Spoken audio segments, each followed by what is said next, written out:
Hello viewers, welcome to my YouTube channel learn with Joy. তো আজকের ভিডিওতে আমি তোমাদেরকে ক্লাস 7 থার্ড ইউনিটেজ 2025 সালের বেঙ্গলি সাজেশান দেব। তো তোমরা তোমাদের টেক্সট বুকটা বার করো। আমি তোমাদের টেক্সট বুক থেকে যে ইম্পর্টেন্ট প্রশ্ন পরীক্ষায় আসে সেগুলো দাগিয়ে দেব এবং কিভাবে তোমরা টেক্সট বুকটা শুধু পড়লে পরীক্ষাতে 70-এর মধ্যে 70ই পাবে সেটাও বলে দেবো। তো অবশ্যই তোমরা ভিডিওটি শেষ পর্যন্ত দেখবে এবং আমি যেভাবে বলবো তোমরা কিন্তু সেভাবেই পড়বে। তো তোমরা টেক্সট বুকটা বার করো, আমার সাথে সাথে কিন্তু তোমরা দাগিয়ে নেবে। তো তোমাদের বিভিন্ন স্কুলে বিভিন্ন সিলেবাস হবে। তো মোটামুটি ভানু সিংহের পত্রাবলী এখান থেকে সকলেরই হবে। তো তোমাদের কি সিলেবাস আছে সেটা আমাকে কমেন্ট করে জানাবে, আমি এখান থেকে তোমাদের সাজেশান দিচ্ছি, ঠিক আছে। তো তোমরা বার করো হচ্ছে 80 পৃষ্ঠা। তো এখানে তোমরা এটা ভালো করে পড়বে, ঠিক আছে। এটা ভালো করে পড়ার পর, গল্পটা ভালো করে পড়ার পর তোমরা যেটা করবে সেটা হচ্ছে এই শব্দার্থগুলো কিন্তু পড়বে, মানে প্রতিটা ওয়ার্ডের মানে কি। অনেক সময় তোমাদের পরীক্ষায় শব্দার্থ কিন্তু দিয়ে দেয় 1 নাম্বারের প্রশ্নের জন্য। তো অবশ্যই গল্পটা ভালো করে পড়ার পর শব্দার্থ পড়বে, তাহলে কিন্তু তোমরা যে কোনো প্রশ্নের উত্তর দিতে পারবে। এবং তার পরের কাজ হচ্ছে তোমাদের প্রতিটা গল্প কবিতার বিষয়বস্তু পড়া। তোমরা যদি বিষয়বস্তুটা ভালো করে মুখস্থ করো তাহলে কিন্তু তোমরা যে কোনো প্রশ্নের উত্তরই লিখতে পারবে, নিজের ভাষাতে লিখতে পারবে। এবং যে খাতা দেখে সে কিন্তু সবসময় চায় যে ছাত্ররা নিজের ভাষাতে লিখুক, সেখানে কিন্তু তারা নাম্বারটাও বেশি পায়, ঠিক আছে। তো বিষয়বস্তু পড়ার পর তোমরা এই 82 পৃষ্ঠার যে প্রশ্নগুলো আছে 1-এর দাগের এমসিকিউ প্রশ্ন সবগুলোই করে নেবে। তারপরে 2-এর দাগের সবগুলোই ইম্পর্টেন্ট, সবগুলোই করবে, কিন্তু এর মধ্যে থেকে এই যে স্টার্ট দেওয়া 2-এর 1, 2-এর 2, 2-এর 3, 4 এবং 5, এছাড়া 7, এগুলো কিন্তু বেশি ইম্পর্টেন্ট। যেগুলো স্টার দেওয়া সেগুলো সব থেকে বেশি ইম্পর্টেন্ট, যেগুলো রাইট দেয় সেগুলো একটু কম ইম্পর্টেন্ট। তাই আমি বলবো সবগুলোই ভালো করে করো, যেগুলো স্টার দেওয়া রাইট দেয় সেগুলো একটু বেশি ভালো করে করবে। এরপর তোমরা 3-এর দাগের এটা পড়বে, 4-এর দাগ অর্থ, 6-এর দাগ কারক বিভক্তি নির্ণয় করা, 7 বাক্য রচনা করা, 8 এই যে অর্থ পার্থক্য এগুলো করে রাখবে। এরপর 9-এর দাগের প্রশ্ন, 10-এর দাগের প্রশ্ন, এছাড়া 15, 16 আর 17 এ কটা প্রশ্ন করে রাখবে, তাহলেই তোমাদের কিন্তু হয়ে যাবে। এরপরে তোমরা বার করো হচ্ছে ভারত তীর্থ রবীন্দ্রনাথ ঠাকুর।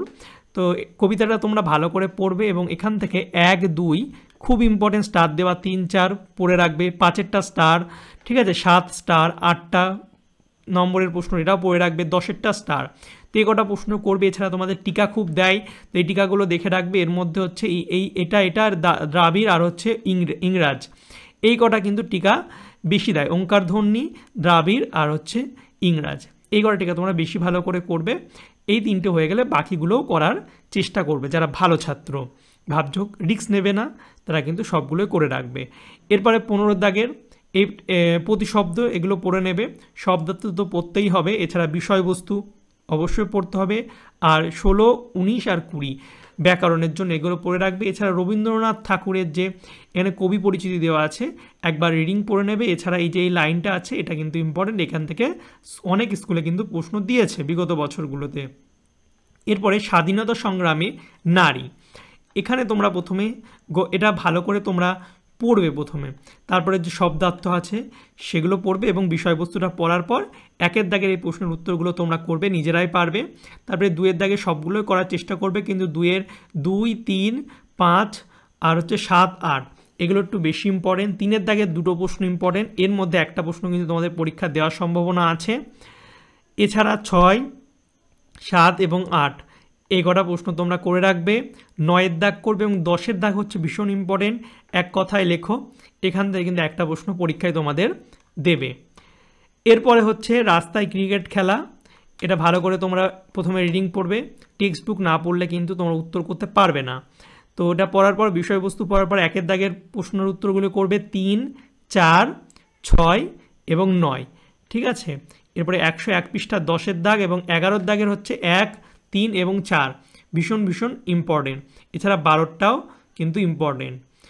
এরপরে চলে আসো 102 পৃষ্ঠা দিন ফুরালো। তো কবিতাটা ভালো করে পড়বে, তারপর 2-এর দাগের এই যে প্রশ্ন এটা দাগিয়ে নাও, 5, 6, 7, 8 দাগিয়ে নাও।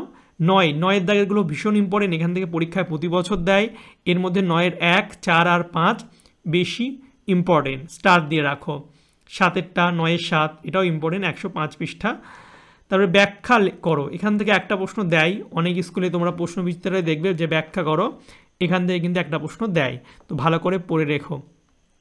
তারপরে হচ্ছে 11-র 1 হচ্ছে ইম্পর্টেন্ট প্রশ্ন আছে, ভালো করে পড়ে রাখবে। তারপরে জাদু কাহিনী, এখানে থেকে তোমরা যেগুলো পড়বে গল্পটা পড়ার পর, তারপরে হচ্ছে গাধার কান, গল্পটা পড়বে ভালো করে, সুন্দর করে প্রতিটা গল্প কবিতা পড়বে, তারপরে কিন্তু উত্তর করবে। তারপরে 1-এর দাগের 1-এর 2 ভীষণ ইম্পর্টেন্ট, 1-এর দাগের সবগুলোই করবে, কিন্তু 1-এর 2-এরটা বেশি ইম্পর্টেন্ট, 2, 3, তারপরে 4, 5 এগুলো ইম্পর্টেন্ট। তারপরে 8-এর দাগের দেখো, 8-এর দাগের এখান থেকে একটা প্রশ্ন তোমাদের পরীক্ষায় দেয়, কিন্তু এর মধ্যে থেকে তোমাদের এই 8-এর 1, 2, 3, 6, 7, 8 এই প্রশ্ন কটা একটু বেশি ইম্পর্টেন্ট, তোমরা স্টার দিয়ে রাখো।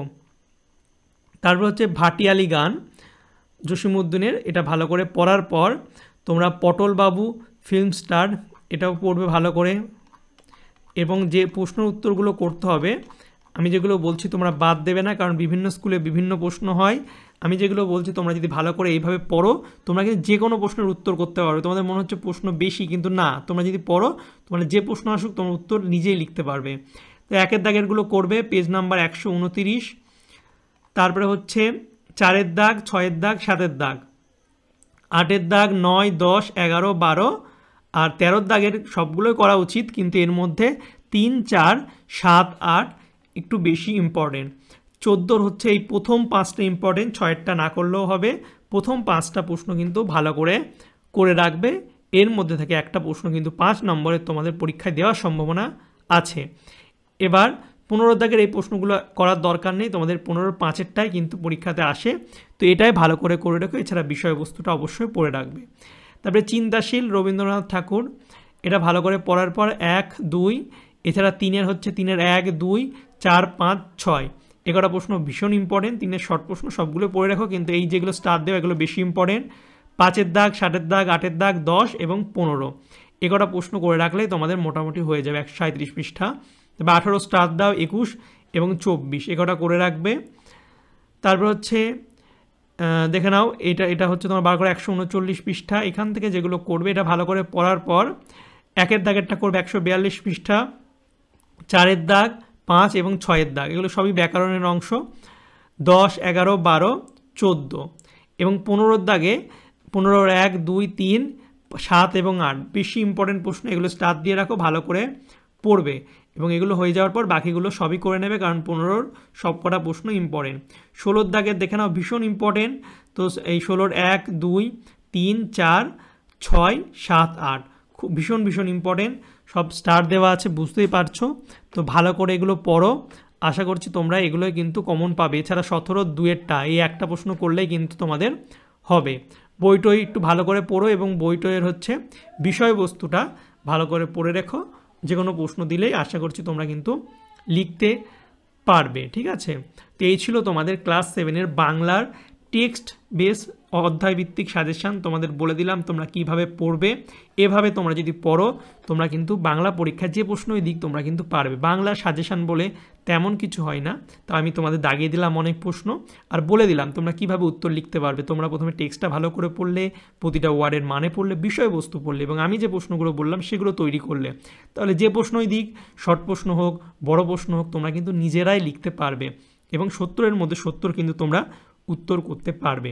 এছাড়া বাংলার এর পরের ভিডিওতে আমি তোমাদের মাকু এবং ভাষা চর্চা কী তোমাদের পড়তে হবে সেগুলো নিয়ে কিন্তু ভিডিও দিয়ে দেবো। তো অবশ্যই তোমরা চ্যানেলটিকে সাবস্ক্রাইব করে রাখবে, তাহলে আমি যখনই ভিডিও ছাড়বো তোমাদের কাছে সবার প্রথম সেই ভিডিওর নোটিফিকেশান চলে যাবে। এছাড়া তোমাদের কোন সাবজেক্টের কোন ক্লাসের সাজেশান লাগবে সেটা আমাকে কমেন্ট করে জানাবে, তাহলে আমি কিন্তু সেই বিষয়ে সাজেশান তোমাদের জন্য সবার আগে করে দেব। আমি তোমাদের সব কমেন্টই পড়ি, তো অবশ্যই কমেন্ট করবে আর ভিডিওটাকে বেশি বেশি করে বন্ধুদের সঙ্গে শেয়ার করবে। আশা করছি তোমাদের পরীক্ষা ভালো হবে। সবাইকে বেস্ট অফ লাক, ভালো থেকো, ভালো করে পড়াশোনা করো।